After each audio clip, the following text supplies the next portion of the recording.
According to Frontiers in Psychiatry.org, statistics show a severe impact caused by social distancing on mental health. People may suffer from anxiety, stress, fear, frustration, helplessness, loneliness, and depression.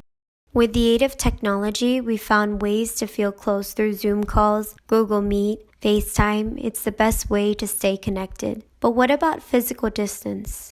An actual physical closeness? Social distancing is the new normal, and the mental health consequences that come with it are also a part of our reality. But what if we can maintain distance without all these negative side effects? What if we could still be together while maintaining the rules? Well, there is a potential in this new reality: social harmony instead of social distance.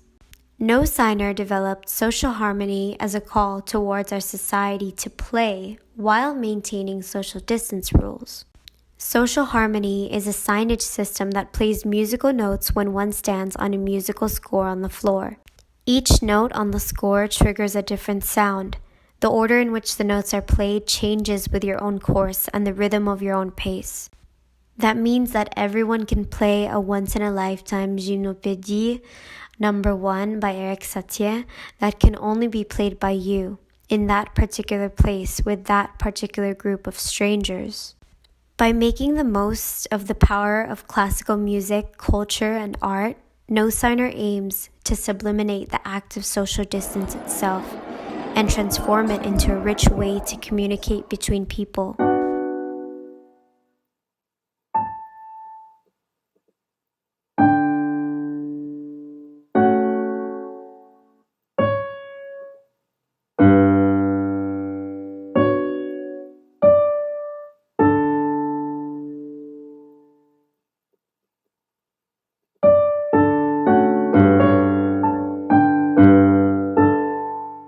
Case studies in design for social distancing like this are extremely rare.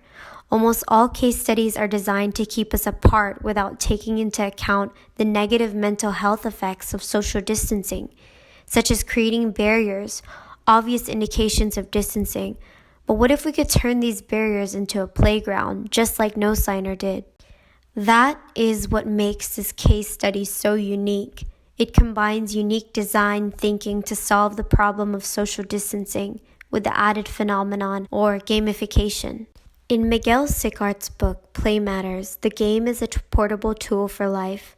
With it, you can breathe life into even such a soulless action, such as social distancing. Miguel Sicart once said, "We play because we are human, and we need to understand what makes us human. Play is the force that pulls us together. It's the way of explaining the world, others, and ourselves. Play is expressing ourselves. It's letting us understand the world, and through that understanding, challenging the establishment and creating new ties or breaking old ones. But ultimately, whatever we do in play stays with us. Play is a singularly individual experience, shared, yes, but meaningful, only in the way it scaffolds an individual experience of the world. Play is like language, a way of being in the world, of making sense of it. In NoSigner's case of social harmony, it's a way to make sense of social distancing through the aspect of play. Now, designing playfulness is not an easy process, but here it is implemented in a simple form. Simplicity and complexity need each other, according to John Maida's rules. It's through this combination of design thinking and gamification, this case study gives us hope for a world that takes the focus away from social distancing and into a world of play, where we forget what the current situation is, and it brings us out of our minds and connects us closer to one another. In a time of togetherness, it's needed now more than ever. So what have we learned from this case? The clearest message is this: we are human. We need to connect. We need to play. We need to thrive and be around one another. It's these very connections that keep us happier and healthier.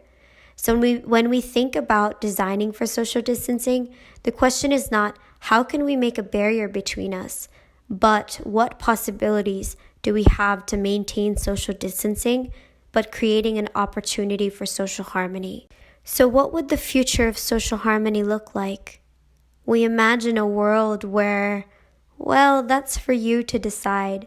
We are the creators of our own future. And remember, there is a child in each of us waiting to play.